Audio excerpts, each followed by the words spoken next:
નમસ્કાર વિદ્યાર્થી મિત્રો, દવે ક્લાસીસ યુટ્યુબ ચેનલમાં આપનું હાર્દિક સ્વાગત છે. વિકાસ પરીક્ષાલક્ષી અસાઇનમેન્ટ ધોરણ 9 વિષય છે સામાજિક વિજ્ઞાન અને તેમાં વિભાગ બીનું આપણે સોલ્યુશન કરી રહ્યા છો. તો તેમાં છે પ્રકરણ 15. જો તમારે આગળના પ્રકરણનું માહિતી જોઈતી હોય તો મારા વિડીયોમાં આપેલ છે.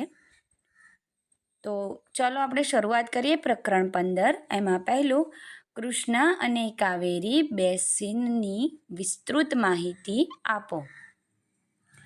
તો કૃષ્ણા બેસિન એમાં પહેલું છે કૃષ્ણા નદી પશ્ચિમ ઘાટમાં મહાબળેશ્વર પાસેથી નીકળતી મહારાષ્ટ્ર, કર્ણાટક અને આંધ્રપ્રદેશમાં થઈને બંગાળની ખાડીને મળે છે.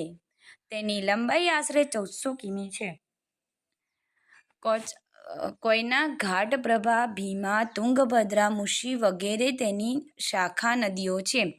તેનું બેસિન ક્ષેત્ર મહારાષ્ટ્ર, કર્ણાટક અને આંધ્રપ્રદેશમાં ફેલાયેલું છે.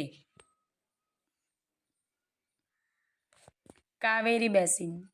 કાવેરી નદી કર્ણાટકમાં પશ્ચિમ ઘાટની બ્રહ્મગીરી શ્રેણીમાંથી નીકળે છે અને તમિલનાડુના કુડલુરની દક્ષિણે જૂના કાવેરીપટ્ટનમની પાસે બંગાળની ખાડીને મળે છે. તેની લંબાઈ આશરે 760 કિલોમીટર છે. અમરાવતી, ભવાની, હેમાવતી, કાલિની વગેરે તેની શાખા નદીઓ છે. તેનું બેસિન ક્ષેત્ર કેરળ, કર્ણાટક અને તમિલનાડુમાં ફેલાયેલું છે. પ્રશ્ન 2. જળ પ્રદૂષણથી કઈ કઈ સમસ્યાઓ ઉદ્ભવી શકે છે? તો જવાબ આવશે જળ પ્રદૂષણથી આ સમસ્યાઓ ઉદ્ભવી શકે છે. એમાં પહેલું, પીવા માટે સ્વચ્છ અને આરોગ્યપ્રદ પાણી દુર્લભ બને છે. રોજિંદા વપરાશ અને ખેતી માટે એ પાણી અયોગ્ય બને છે. સજીવોનું અસ્તિત્વ જોખમમાં મુકાય છે. તેનાથી અનેક રોગો ફેલાય છે. જાહેર સુખાકારીના અનેક પ્રશ્નો ઊભા થાય છે. પ્રશ્ન 3. બ્રહ્મપુત્ર નદીમાં ચોમાસામાં વિનાશક પૂર આવે છે. કારણ આપો. બ્રહ્મપુત્ર નદી ભારતમાં અરુણાચલ પ્રદેશ અને અસમમાં થઈને વહે છે. અહીં તેને અનેક નાની નદીઓ મળે છે. આ પ્રદેશો ભારે વરસાદવાળા હોવાથી અહીંની નદીઓ બ્રહ્મપુત્રમાં પુષ્કળ પાણી લાવે છે. તેમાં ચોમાસામાં અવારનવાર ભારે વરસાદનું પાણી ઉમેરાતા બ્રહ્મપુત્રમાં વિનાશક પૂર આવે છે. પ્રશ્ન 4. જળ પ્રદૂષણ અટકાવવાના ઉપાયો જણાવો.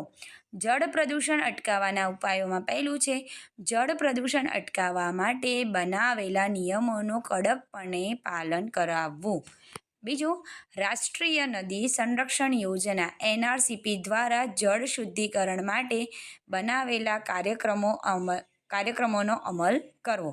ત્રીજું, ઔદ્યોગિક એકમો પોતાનું દૂષિત પાણી નદીઓમાં ન ઠાલવે તે માટેના કડક કાયદા બનાવવા. ચોથું, ઉદ્યોગો દૂષિત પાણીને નદીઓમાં છોડતા પહેલાં તેની પર જરૂરી શુદ્ધિકરણની પ્રક્રિયા કરે જેથી રાસાયણિક જળમાં રહેલા હાનિકારક તત્વો નાબૂદ થાય. 5. દૂષિત પાણીને શુદ્ધ કર્યા પછી જ તેની નદીઓમાં નિકાલ કરી શકાય એવા સરકારી કાયદા બનાવવા અને તેનો ચુસ્તપણે અમલ કરાવવો. 6. બધા નાગરિકોએ નદીનું પાણી ચોખ્ખું રહે તે માટે ઘરનો કચરો નદીના પાણીમાં ન ભળે તેની કાળજી રાખવી જોઈએ. પ્રશ્ન 5. સરોવરની ઉપયોગિતા જણાવો. તો જવાબ છે સરોવરની ઉપયોગિતામાં પહેલું, ભારતના કેટલાક સરોવરો નદીઓના ઉદ્ભવ સ્થાન છે. જેમ કે અમરકંટક સરોવરમાંથી નર્મદા નદી નીકળે છે. બીજું, વધારે વરસાદવાળા વિસ્તારોમાં આવેલા સરોવરોમાં વધુ પાણી એકઠું કરી તેનો ઉપયોગ સિંચાઈમાં, પીવામાં, ઘર વપરાશમાં તેમજ મત્સ્ય ઉદ્યોગ માટે કરી શકાય છે. સરોવરોના પાણી દુષ્કાળ વખતે ઉપયોગમાં આવે છે. નદીઓ પર મોટા બંધો બાંધી બનાવેલા સરોવરોનું પાણી સિંચાઈ, જળવિદ્યુતનું ઉત્પાદન તથા મત્સ્ય ઉદ્યોગ માટે ઉપયોગમાં આવે છે. ઘણા સરોવરો કુદરતી સૌંદર્યમાં વધારો કરતા હોય છે. તેથી એ સરોવરોને સહેલગાહ કે પ્રવાસન સ્થળો તરીકે વિકસાવી શકાય છે. પ્રશ્ન 6. હિમાલયની નદીઓ 7 થી 12 માસ પાણીથી ભરપૂર રહે છે. તો જવાબ આવશે હિમાલયની મોટાભાગની નદીઓ હિમાલયના હિમાચ્છાદિત પ્રદેશોમાંથી નીકળે છે. આ પ્રદેશોમાં ચોમાસામાં ભારે વરસાદ પડે છે. તેથી આ નદીઓમાં ચોમાસામાં મોટા પૂર આવે છે. બીજું, ઉનાળામાં હિમાલયના શિખરોનો બરફ પીગળવાથી આ નદીઓમાં ઘણું પાણી આવે છે. આમ હિમાલયની નદીઓમાં વર્ષની 2 ઋતુઓમાં ઘણું પાણી આવે છે. તેથી તે 12 માસ પાણીથી ભરપૂર રહે છે. પ્રશ્ન 7.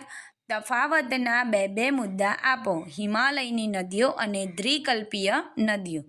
તો અહીંયા પહેલું છે હિમાલયની નદીઓ. તો આપણે હિમાલયની નદીઓનું જોઈ લઈશું. એમાં પહેલો મુદ્દો છે હિમાલયની નદીઓના બેઝિન મોટા હોય છે. આ નદીઓના ઉદ્ભવ સ્થાન ઊંચા હોવાથી તે પર્વતાવસ્થામાં વેગથી વહે છે. તેમણે પર્વતમાં પુષ્કળ ઘસારો કરી ઊંડી ખીણો અને કોતરો બનાવ્યા છે. તે ઊંડી ખીણોમાં થઈને વહે છે. હવે જોઈશું દ્વિકલ્પીય નદીઓ. દ્વિકલ્પીય નદીઓના બેસિન નાના હોય છે. આ નદીઓના ઉદ્ગમ સ્થાન પ્રમાણમાં નીચા હોવાથી તેનો વેગ ઓછો હોય છે. તેના દ્વારા થતો ઘસારો ઓછો હોવાથી તે છીછરી ખાણોમાં થઈને વહે છે. પ્રશ્ન 8. નર્મદા બેસિન વિશે જણાવો. તો નર્મદા નદી અમરકંટક પાસેથી નીકળી મધ્યપ્રદેશમાં એક ફાટ ખીણમાં વહીને ઉદ્ગમથી લગભગ 1312 કિમી દૂર આવેલા અરબ સાગરને મળે છે. તેના પહોળા મુખમાં લાંબે સુધી દરિયાનું પાણી જાય છે. નર્મદાનું બેસિન મધ્યપ્રદેશ અને ગુજરાત પૂરતું સીમિત છે. નર્મદા નદી મધ્યપ્રદેશમાં જબલપુર પાસે આવેલા ભેડાઘાટના સંગેમરમર એટલે કે આરસના ખડકાળ પ્રદેશમાંથી વહે છે. અહીં નર્મદાનો ઢોળાવ ઘણો તીવ્ર હોવાથી ધુઆંધાર નામના ધોધની રચના થઈ છે. નર્મદાની ઘણી શાખા નદીઓ છે, જેમાંની કોઈ 200 કિમીથી વધુ લાંબી નથી. મોટાભાગની નદીઓ નર્મદાને કાટખૂણે મળે છે. નર્મદા અને તેની પ્રશાખાઓ મધ્યપ્રદેશમાં આયતાકાર જળ પરિવહન પ્રણાલી બનાવે છે. પ્રશ્ન 9. નદીઓનું આર્થિક મહત્વ જણાવો. તો જવાબ આવશે નદીઓનું આર્થિક મહત્વ. નદીઓનું જળ કુદરતી સંસાધન છે. નદીઓના જળે માનવીની આર્થિક જરૂરિયાતો પૂરી પાડી છે. ખેતી અને ઉદ્યોગોના વિકાસ નદીઓને આભારી છે. વિશ્વની પ્રાચીન સંસ્કૃતિઓનો ઉદ્ભવ અને વિકાસ નદી તટે જ થયો હતો. ભારતના અનેક મોટા શહેરો નદી કિનારે વિકાસ પામ્યા છે. દાખલા તરીકે દિલ્હી, કોલકાતા, અમદાવાદ, સુરત, ભરૂચ વગેરે. 12 માસ વહેતી નદીઓ આંતરિક જળમાર્ગ માટે ઉપયોગી છે. પ્રશ્ન 10. ગોદાવરી નદીને દક્ષિણ ગંગા શા માટે કહે છે? તો જવાબ આવશે ગંગા નદીની જેમ ગોદાવરી નદીનો પ્રવાહ માર્ગ લાંબો અને તેનું બેસિન ક્ષેત્ર વિસ્તૃત છે. તેથી તેને દક્ષિણની ગંગા કહે છે. તો વિદ્યાર્થી મિત્રો, આ હતું તમારા અસાઇનમેન્ટના વિભાગ બીનું સંપૂર્ણ સોલ્યુશન. હવે હું તમને આગળના વિભાગનું સોલ્યુશન મોકલતી રહીશ. તો જો તમને વિડીયો પસંદ આવે તો વિડીયોને લાઈક કરો, ચેનલને સબસ્ક્રાઈબ કરો અને તમારા મિત્રો સુધી વિડીયોને શેર કરો. Thank you.